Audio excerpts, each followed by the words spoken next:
بسم اللہ الرحمن الرحیم. ناظرین السلام علیکم. میں ہوں آپ کا میزبان صابر شاکر. 13 دسمبر اور ہفتے کا دن. تازہ ترین خبریں، اطلاعات اور تبصرے پاکستان کے حالات و واقعات اور سیاسی صورتحال کر لیتے ہیں جائزہ.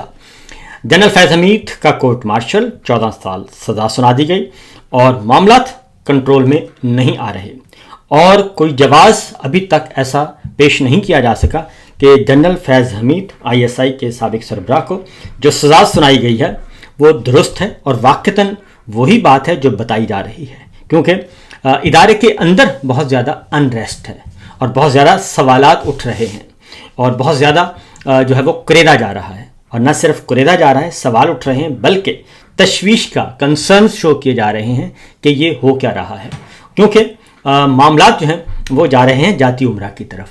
کہ آخر کیا وجہ ہے، کیا مجبوریاں ہیں وہ کہ ایک خاندان کی چشم و چراغ کی وجہ سے اور ایک خاندان کو دوبارہ جنہیں عوام ریجیکٹ کر چکے ہیں ان کو دوبارہ انسٹال کرنے کے لیے اتنا کچھ کیا جا رہا ہے کہ اپنے ہی ادارے کو بدنام کیا جا رہا ہے، اپنے ہی لوگوں کو جیلوں میں بھیجا جا رہا ہے، اپنے ہی لوگوں کو فسطائیت کا شکار کیا جا رہا ہے.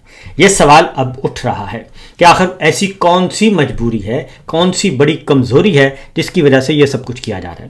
اور پھر اس پہ جلتی پر تیل کا کام جو ہے وہ نون لیگ کے اپنے وزراء جو ہیں وہ کر رہے ہیں، جس طریقے سے وہ شادیانے بجا رہے ہیں.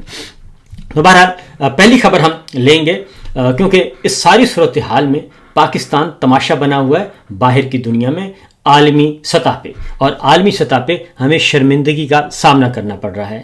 آج یہ سزا سنا کے پولیٹیکل وکٹمائزیشن، ذاتی انتقام، ذاتی حسد، ذاتی سکور جو برابر کیا جا رہا ہے یہ تو چلے جائیں گے، لیکن ایک سٹگما جو ہے وہ لگ گیا ہے کس پہ؟ پاکستان کے سب سے انٹیلیجنس ایجنسی جو پرائم انٹیلیجنس ایجنسی ہے ISI پہ، کہ ان کے چیف جو ہیں، ان کے سربراہ جو ہیں وہ کسی کے کنٹرول میں نہیں ہے، اور پاکستان کے اندر اداروں کے اندر جو ہے وہ ڈسپلن کا خیال نہیں رکھا جاتا، اور اداروں کے اندر ادارے بنے ہوئے ہیں اور شخصیات میں اتنے تگڑے ہو گئے ہیں کہ وہ پورے کے پورے سسٹم کو چیلنج کر رہے ہیں.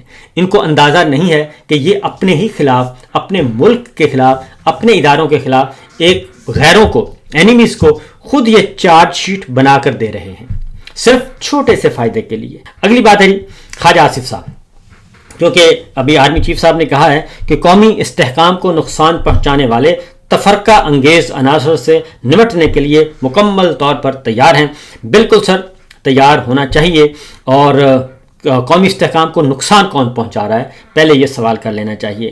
قومی استحکام کو نقصان اس وقت ناجائز اور جعلی رجیم پہنچا رہی ہے، کیونکہ 8 فروری 2024 کا الیکشن چوری کر کے اور ہارے ہوئے لوگوں کو جعلی فارم 47 دے کر ایوان اقتدار میں پہنچانا اور اقتدار پہ ان کو قبضہ کروانا، یہ ساری باتیں جو ہیں یہ بالکل درست نہیں ہیں.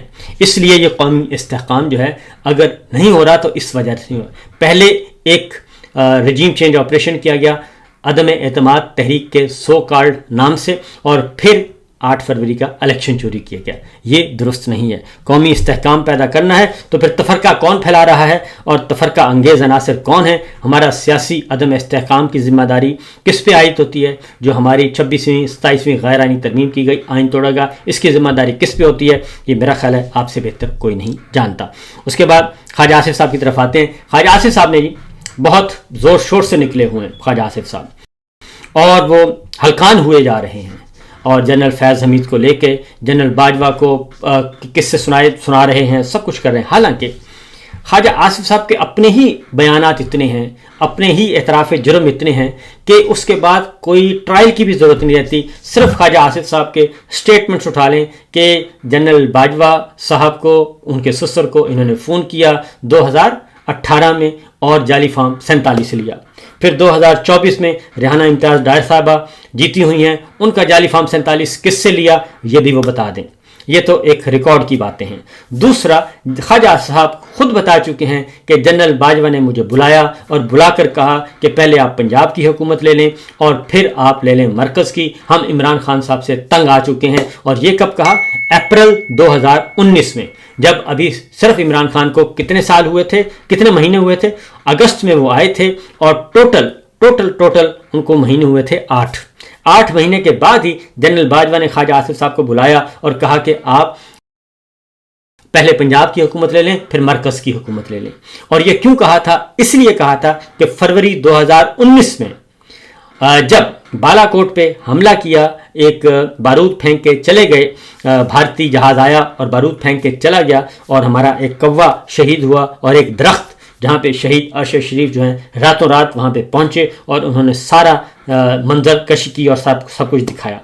اور اس کے بعد جو 27 فروری 2019 کو پاکستان نے جواب دیا، ابھی نندن پکڑا، 2 طیارے گرائے، ان کا ہیلی کاپٹر گرا، اور وہ جو جواب تھا وہ شاید پسند نہیں آیا اس وقت جنرل صاحب کو، اور اسی لیے فروری کے بعد اپریل میں ہی کہہ دیا کہ جناب اس سے جان چھڑوائیں.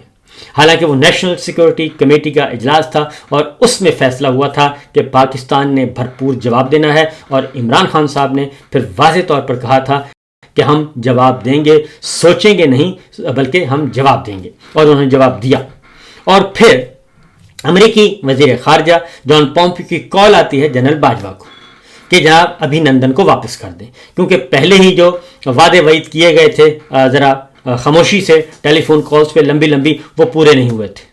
اور چونکہ معاملہ کچھ اور تھا، ہم نے نریندر مودی کو الیکشن جیتنا تھا اور ان کو جواب نہیں دینا تھا، ان کی بلے بلے کروانی تھی، لیکن ہماری پاک فضائیہ نے، ہماری افواج پاکستان نے بری بحریہ اور سب نے مل کر وہ 27 فروری کو جواب دیا. پھر ہماری بحریہ نے بھارت کی آبدوز کو لاک کیا، لیکن اس کو ہٹ اس لیے نہیں کیا، جنرل باجوہ صاحب نے منع کر دیا تھا کہ نہیں، ہم نے لڑائی کو بڑھانا نہیں ہے، یہ جنرل باجوہ صاحب نے خود بتایا. تو لہٰذا یہ بہت سارے ہیں قصے. تو خواجہ آصف صاحب جو ہیں وہ ساری چیزوں کو وہ کر رہے ہیں، توڑ مروڑ کر پیش کر رہے ہیں. اس لیے اب جب میٹنگ ہوتی ہے نواز شریف صاحب کی پارٹی کے ساتھ، دوبارہ ان کو لایا جاتا ہے میدان میں، تو اس میں کیا ہوا ہے؟ اس میں بتایا گیا جناب کہ سچویشن کیا ہے. سچویشن یہ ہے کہ انہوں نے آج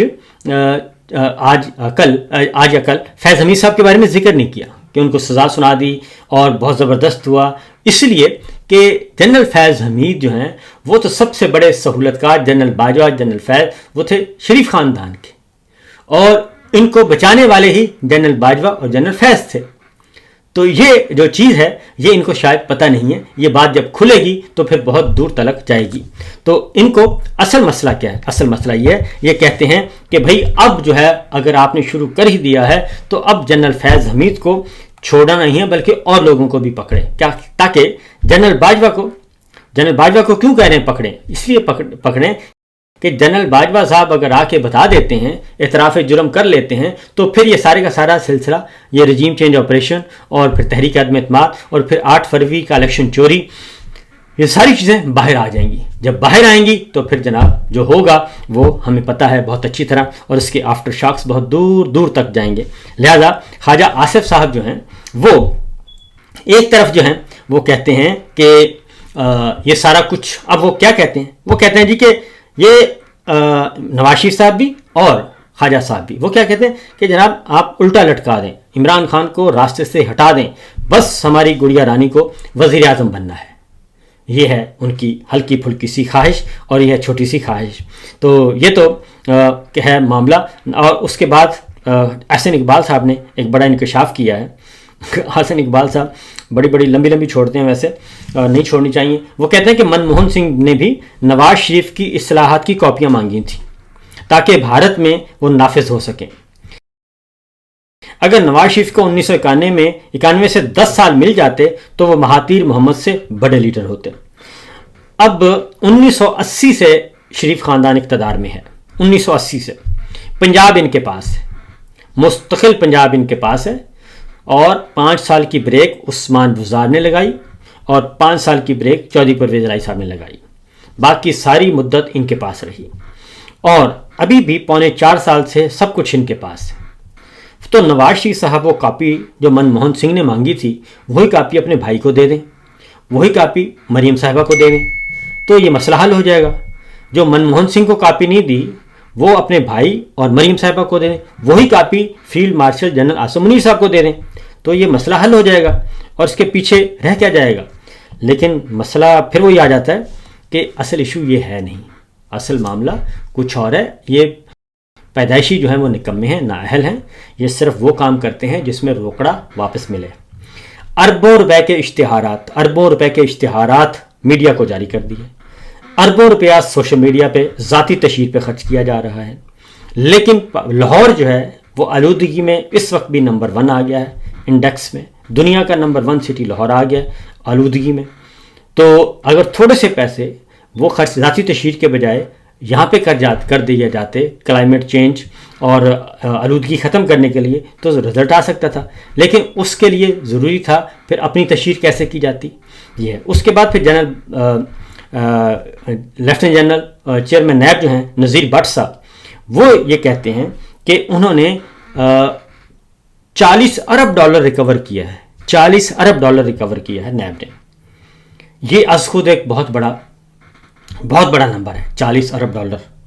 اور اگر $40 ارب انہوں نے ریکور کر لیا ہے تو وہ $40 ارب ہے کہاں؟ $7 ارب آپ نے IMF سے قرض لیا ہے. $1 ارب کی قسط پہ ہم ایڑیاں رگڑتے ہیں، ایڑیاں $1 ارب پہ. تو $40 ارب اگر ریکور ہوا ہے تو وہ $40 ارب سے تو پاکستان کی تقدیر بدل جانی تھی اور پاکستان کا آدھا قرض اتر جاتا $40 ارب سے. تو پاکستان تو اس وقت ڈیفالٹ سے نکل آتا. پاکستان میں تو دودھ اور شہد کی نہریں بہہ رہی ہوتی. $40 ارب اگر آ گیا ہے تو ہم $4 ارب چائنا کو واپس کر چکے ہوتے جو ان سے ہم نے قرضہ لیا ہوا ہے، اسٹیٹ بینک میں رکھا ہوا ہے. اگر وہ $40 ارب میں سے 4 ارب ان کو چلا جاتا، 2 ارب سعودی عرب کا واپس 3 ارب سعودی عرب کا واپس کر دیتے، 2 ارب UAE کا واپس کر دیتے، تو پھر بھی ہمارے پاس $30 ارب بچنا تھا. اور پھر $30 ارب میں سے $7 ارب ہم IMF کو واپس کر دیتے، پھر بھی ہمارے پاس $23 ارب بچنا تھا. اور وہ $23 ارب ہمارے زیر معاملہ ذخائر میں ہونے تھے. تو یہ ایسی لمبی چھوڑتے ہیں کہ انسان بس سوچتا ہی رہ جاتا ہے کہ بھائی یہ سمجھتے ہیں کہ پاکستان کے عوام جو ہیں یہ سارے کے سارے بیوقوف ہیں اور ان کو کچھ پتہ نہیں چلے گا اور جو ہم کہیں گے وہی کچھ کریں گے. یہ ہے معاملہ. تو اب سارے کے سارے کہہ رہے ہیں، جنرل باجوہ جوید لطیف صاحب کہتے ہیں میرے اور میرے گھر والوں کے ساتھ جو سلوک فیض حمید اور جنرل باجوہ نے کیا میں نے معاف کیا. وہ کہتے ہیں میں نے معاف کر دیا. تو بھائی یہ تو آپ میاں صاحب کو بتائیں، کیونکہ میاں صاحب جو ہیں وہ آپ کو معاف نہیں کریں گے جاوید لطیف صاحب. اگر آپ نے ان کی بات نہ مانی تو وہ آپ کے بھی کراس کا نشان لگا دیں گے کہ یہ ہوتا کون ہے کہ یہ ہمارے اصولوں کے خلاف جائے اور ہمارے انتقام کے خلاف جائے. لاسٹ خبر ہے IMF کی طرف سے جو شرائط آئی ہیں ان شرائط کے بعد جو ہے وہ ایک بہت بھاری بھرکم مہنگائی کا طوفان آ رہا ہے، منی بجٹ آ رہا ہے اور اس منی بجٹ کے بعد نئے ٹیکس آئیں گے اور خاص طور پہ ہماری زرعی اجناس بہت مہنگی ہونے جا رہی ہیں اور ہماری زراعت جو ہے اس پہ بہت زیادہ برا اثر پڑنے جا رہا ہے. لہذا پہلا ان کی شرط مان لی گئی ہے اور اب پاسکو کو بند کیا جا رہا ہے اور پاسکو کا ادارہ ختم کیا جا رہا ہے. یہ پاکستان فیڈرل ادارہ ہے جو کسانوں سے گندم خریدتا تھا براہ راست اور اس کے بعد پول کر لیتا تھا، جمع کر لیتا تھا، اس کے بعد پھر سارا سال استعمال ہوتی تھی. تو پاسکو جناب وزیر خزانہ کہتے ہیں کہ پاسکو کرپشن کا گڑھ بن چکا ہے، اس لیے ہم اس کو بند کر رہے ہیں. حالانکہ یہ وجہ نہیں ہے. وجہ یہ ہے کہ IMF نے کہا ہے کہ آپ جو ہے وہ آپ اس دھندے سے باہر نکل آئیں اور ہر قطرہ کی سبسڈی بند کر دیں اور گندم خرید و فروخت مارکیٹ پہ چھوڑ دیں. اب اس کے بعد ہوگا کیا؟ اس کے بعد ہوگا یہ کہ کسان ہمارا رسوا ہوگا، ذلیل و خوار ہوگا اور ہمارا جو مل اونر ہے وہ موجیں کرے گا. آٹا سستا نہیں ہونا، آٹا مہنگا رہے گا، اوپن مارکیٹ ہوگی. پہلے کنٹرول ہوتا تھا کہ ایک لمٹ سے زیادہ آپ نہیں جا سکتا آٹے کی قیمت اور ایک خاص قیمت ہوتی تھی. لہٰذا اس کے لیے آپ لوگ تیار رہیں اور یہ ساری کی چیزیں. اور حسن اقبال صاحب نے یہ بھی کہا ہے کہ نواز شریف پاکستان کے جدید شیر شاہ سوری اور جدید پاکستان کے معمار ہیں اور انہوں نے پاکستان میں جدید معیشت کی بنیاد رکھی. تو جناب وہ اتنے ہی ہیں اتنے ہی وہ شیر شاہ سوری ہیں اور جدید معیشت کے معمار ہیں کہ پچھلے 3 سالوں میں ان کے بھائی جو ہیں انہوں نے اتنا قرضہ لیا ہے جتنا پچھلے 75 سالوں میں نے لیا. تو یہ اپنے بھائی کو کیوں نہیں بتاتے کہ جناب ہمت کریں، حوصلہ کریں، باہر نکلیں اور میرا یہ پیپر لیں، ریسرچ پیپر ہے، اور سب کچھ لیں اور آگے چلیں. تو بہرحال جی یہ سلسلہ ہے، یہ صورتحال ہے. اور سہراب برکت ابھی تک گرفتار ہیں، رائے غلام علی گرفتار ہیں، اور آغا سرور گرفتار ہیں. ان کو ابھی تک نہیں رہا کیا جا رہا. یہ فستائیت ہے، انتقام ہے، اور کچھ بھی نہیں ہے. تو لہٰذا ہم گزارش کریں گے کہ جناب حوصلہ کریں، ہمت کریں اور معاملات کو آگے بڑھائیں.